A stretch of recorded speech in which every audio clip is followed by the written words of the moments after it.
شروع کرتا ہوں اللہ تعالیٰ کے نام سے جو بڑا مہربان نہایت رحم والا ہے۔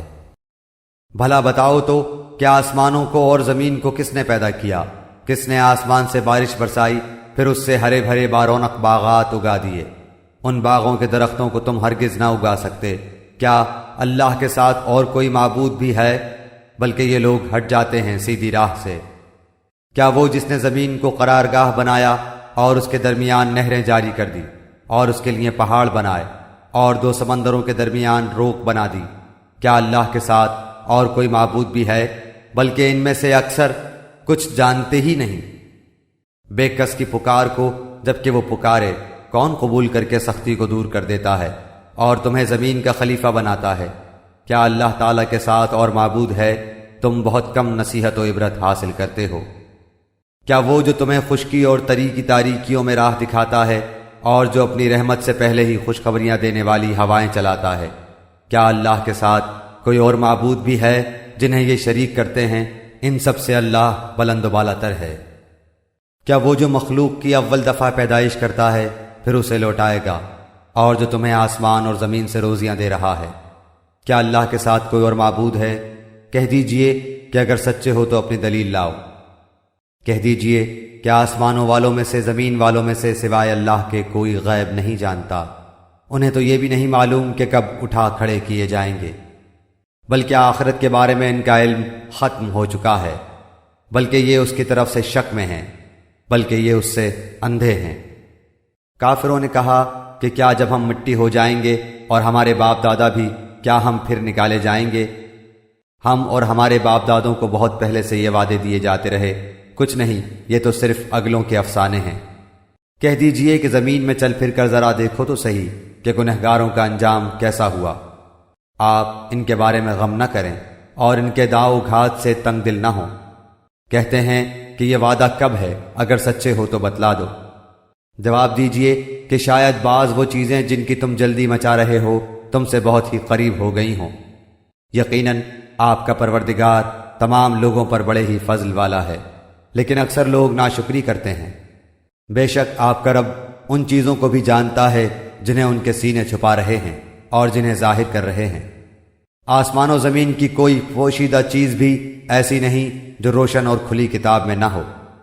یقیناً یہ قرآن بنی اسرائیل کے سامنے ان اکثر چیزوں کا بیان کر رہا ہے جن میں یہ اختلاف کرتے ہیں، اور یہ قرآن ایمان والوں کے لیے یقیناً ہدایت اور رحمت ہے۔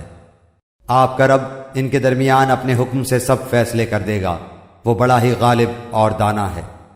بس آپ یقیناً اللہ ہی پر بھروسہ رکھیے، یقیناً آپ سچے اور کھلے دین پر ہیں۔ بے شک آپ نہ مردوں کو سنا سکتے ہیں اور نہ بہروں کو اپنی پکار سنا سکتے ہیں جبکہ وہ پیٹھ پھیرے روح گرداں جا رہے ہوں، اور نہ آپ اندھوں کو ان کی گمراہی سے ہٹا کر رہنمائی کر سکتے ہیں۔ آپ تو صرف انہیں سنا سکتے ہیں جو ہماری آیتوں پر ایمان لائے ہیں، پھر وہ فرما بردار ہو جاتے ہیں۔ جب ان کے اوپر عذاب کا وعدہ ثابت ہو جائے گا، ہم زمین سے ان کے لیے ایک جانور نکالیں گے جو ان سے باتیں کرتا ہوگا کہ لوگ ہماری آیتوں پر یقین نہیں کرتے تھے۔ اور جس دن ہم ہر امت میں سے ان لوگوں کے گروہ کو جو ہماری آیتوں کو جھٹلاتے تھے گھیر گھار کر لائیں گے، پھر وہ سب کے سب الگ کر دیے جائیں گے۔ جب سب کے سب آ پہنچیں گے تو اللہ تعالیٰ فرمائے گا کہ تم نے میری آیتوں کو باوجود یہ کہ تمہیں ان کا پورا علم نہ تھا کیوں جھٹلایا، اور یہ بھی بتلاؤ کہ تم کیا کچھ کرتے رہے۔ بسبب اس کے کہ انہوں نے ظلم کیا تھا ان پر بات جم جائے گی اور وہ کچھ بول نہ سکیں گے۔ کیا وہ دیکھ نہیں رہے ہیں کہ ہم نے رات کو اس لیے بنایا ہے کہ وہ اس میں آرام حاصل کریں، اور دن کو ہم نے دکھلانے والا بنایا ہے؟ یقیناً اس میں ان لوگوں کے لیے نشانیاں ہیں جو ایمان و یقین رکھتے ہیں۔ جس دن سور پھونکا جائے گا تو سب کے سب آسمانوں والے اور زمین والے گھبرا اٹھیں گے مگر جسے اللہ تعالیٰ چاہے، اور سارے کے سارے عاجز و پست ہو کر اس کے سامنے حاضر ہوں گے۔ اور آپ پہاڑوں کو دیکھ کر اپنی جگہ جمے ہوئے خیال کرتے ہیں، لیکن وہ بھی بادل کی طرح اڑتے پھریں گے۔ یہ ہے سنت اللہ کی جس نے ہر چیز کو مضبوط بنایا ہے، جو کچھ تم کرتے ہو اس سے وہ باخبر ہے۔ جو لوگ نیک عمل لائیں گے انہیں اس سے بہتر بدلہ ملے گا، اور وہ اس دن کی گھبراہٹ سے بے خوف ہوں گے، اور جو برائی لے کر آئیں گے وہ اوندھے منہ آگ میں جھونک دیے جائیں گے۔ صرف وہی بدلہ دیے جاؤ گے جو تم کرتے رہے۔ مجھے تو بس یہی حکم دیا گیا ہے کہ میں اس شہر کے پروردگار کی عبادت کرتا رہوں جس نے اسے حرمت والا بنایا ہے، جس کی ملکیت ہر چیز ہے، اور مجھے یہ بھی فرمایا گیا ہے کہ میں فرما برداروں میں ہو جاؤں، اور میں قرآن کی تلاوت کرتا رہوں۔ جو راہ راست پر آ جائے وہ اپنے نفع کے لیے راہ راست پر آئے گا، اور جو بہک جائے تو کہہ دیجئے کہ میں تو صرف ہوشیار کرنے والوں میں سے ہوں۔ کہہ دیجئے کہ تمام تعریفیں اللہ ہی کو سزاوار ہیں، وہ ان قریب اپنی نشانیاں دکھائے گا جنہیں تم خود پہچان لوگے، اور جو کچھ تم کرتے ہو اس سے آپ کا رب غافل نہیں۔ سورہ قصص، سورت نمبر 28۔ شروع کرتا ہوں اللہ تعالیٰ کے نام سے جو بڑا مہربان نہایت رحم والا ہے۔ طاسین میم، یہ آیتیں ہیں روشن کتاب کی۔ ہم آپ کے سامنے موسیٰ اور فرعون کا صحیح واقعہ بیان کرتے ہیں ان لوگوں کے لیے جو ایمان رکھتے ہیں۔ یقیناً فرعون نے زمین میں سرکشی کر رکھی تھی اور وہاں کے لوگوں کو گروہ گروہ بنا رکھا تھا، اور ان میں سے ایک فرقے کو کمزور کر رکھا تھا، اور ان کے لڑکوں کو تو ذبح کر ڈالتا تھا اور ان کی لڑکیوں کو زندہ چھوڑ دیتا تھا۔ بے شک و شبہ وہ تھا ہی مفسدوں میں سے۔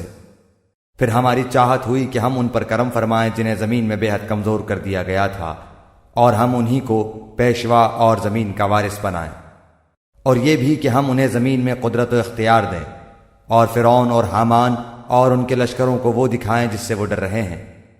ہم نے موسیٰ علیہ السلام کی ماں کو وحی کی کہ اسے دودھ پلاتی رہ، اور جب تجھے اس کی نسبت کوئی خوف معلوم ہو تو اسے دریا میں بہا دینا، اور کوئی ڈر خوف یا رنج غم نہ کرنا، ہم یقیناً اسے تیری طرف لوٹانے والے ہیں اور اسے اپنے پیغمبروں میں بنانے والے ہیں۔ آخر فرعون کے لوگوں نے اس بچے کو اٹھا لیا کہ آخر کار یہی بچہ ان کا دشمن ہوا اور ان کے رنج کا باعث بنا۔